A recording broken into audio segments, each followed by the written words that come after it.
Warning. Our YouTube channel and its videos may contain scenes, language, and content that may not be appropriate for all audiences. These videos include surveillance footage, undercover pursuit of suspects, actual police and rescue operations, and fearless confrontations.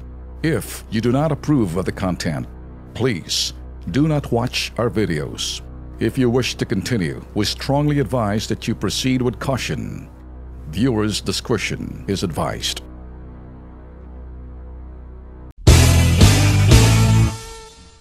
Tingnan mo yung sa Kampo Krameng nakakulong. Ina mo naman, di ba, si Laila Putakera. Ayan, okay. Patingnan mo si babatiin si Laila Putakera in the screen. Oo, narinig kong boses mo. Nasaan yung mukha ni Laila Putakera? Ayan. Laila Putakera, kumusta ka? Bastos. Bastos daw ako. Bastos ka, Bentulfo. Ano pa? Sige. Tinatarantado mo ako. Matagal na ako nagpapasensya sa iyo, ha? Ano pa? Alay mo, Laila Putakera. Hindi naman sa iniinsulto kita. Hindi naman sa this is the spirit of fun. The spirit of fun, kaya ko nagagawa yon. Putragis ka. Bakit naman ganyan? Lagi mo akong topic na lang. Kung hindi ako si Sunny Buetre, a.k.a. Asong Ulul. Wala ka nang ginawa kundi kaming paglaruan mga liberal. Easy. Ito ho si Laila Putakera. Ayoko na, baka nakikinig. Napipikon ho sa atin eh. Ito ho si Laila Putakera. Si Laila de Lima nga pala is a very kind, she is very kind and inspiring message na gusto niyang maparating kay Alan Peter Cayetano. Habang si Alan Peter Cayetano sa Switzerland. Can you believe it? Inspiring and very kind message para kay Alan Peter Cayetano. Can you believe it? Mga bitag watchers. Overseas bitag watchers. Okay? Pati mga bitagers in the Philippines. Sabi niya ho, sa English ito, Cayetano's audience this time is not a cyberspace inhabited by paid trolls and a bureaucracy made up of Duterte sycophants, but independent-minded envoys who are perfectly aware of human rights situations in the Philippines. Sabi ng ganon, pero good luck na rin sa kanya. Sana hindi siya kainin ng buhay sa Geneva. Oy, Laila. Very kind. Papatiin mo nga uli si Laila. Sige, na yan, binigyan na. Don't you want to say thank you kahit na paano binati ko yung ano mo, binasa ko in kind kahit na hindi naman masyadong kind? Okay, sabi niya, Bentot, wala akong utang na loob sa iyo eh. Okay lang. I love you, Laila. I think I'm better looking than si Ronnie Dayan. I mean, if you will. Siguro naman with my kindness and between sa Dayan, hindi naman ako iika-ika. Okay, wala kang pakialam. Dayan ka pa rin. Hindi kita makakuha sa sinasabing charm ko, okay na lang. Sige. Ikaw, Laila, makinig ka.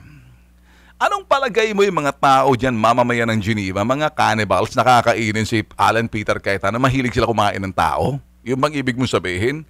Na parang lalapain siya, kakainin siya ng parang cannibals? Hindi cannibals ang mga tao sa Geneva. Ba't mo nasabi yun? Kasi maraming mga eng-eng, ob-ob, tuloy mo. Nagkalat sa internet. Mga fans nitong iyong paboritong presidente, si President Digong. Hindi ka pareho, hindi raw ka pareho nitong mga nauuto na mga loyal, mga kulto raw ni Duterte. Easy ka sa mga sinasabi mo. Dahil yun daw, hindi umuubra yung mga trolls na yan sa internet dahil daw independente daw kung mag-isip yung mga tao roon. Sa Geneva, hindi ka pareho sa Pilipinas, maraming mga kulto. Nakakasakit ka naman. Pakiulit. Dapat lang insultuhin kayo mga trolls, kabilang ka na Ben Tulfo. Easy.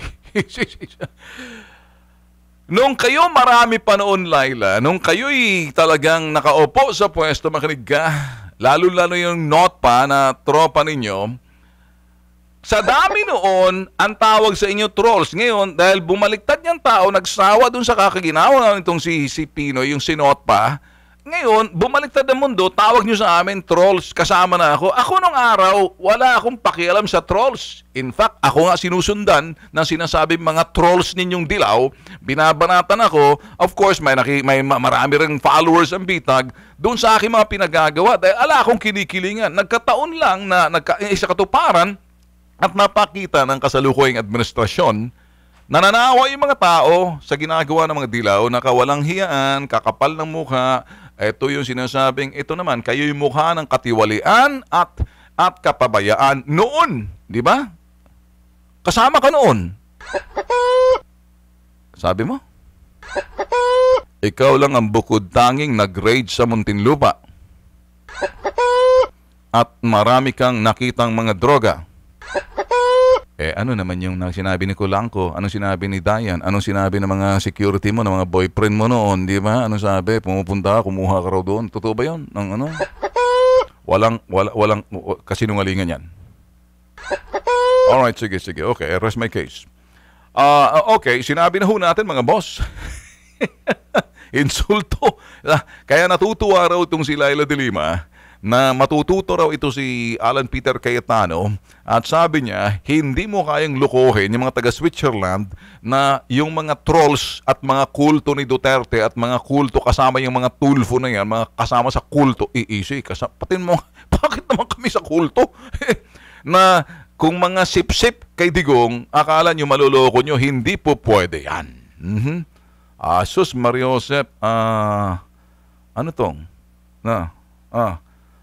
Okay, sige, di bali na. Okay, sige. Kaya ako, mga boss, sinasabi ko lang sa inyo. Anyway, kung ganun na lang. Sige pa. Okay, diretso naman tayo. Okay, diyan ka lang muna, Laila. Thank you so much. Kahit na hindi masyado kind words yung ginamit mo sa akin.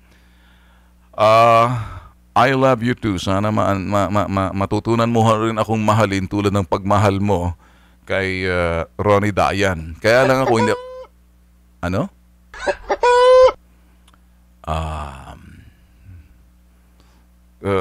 Sabi ko, mamahalin mo ako, hindi yung magkakarelasyon ako sa iyo. Mahalin mo ako, napapakinggan mo ako dahil maniniwala ka sa aking mga sinasabi. Hindi doon pagmamahal ng relasyon kay Dayan. Hindi ko kahit tapatan yung mga saging na meron siya. Ako wala akong mga ganyan eh. Gusto mo kamote?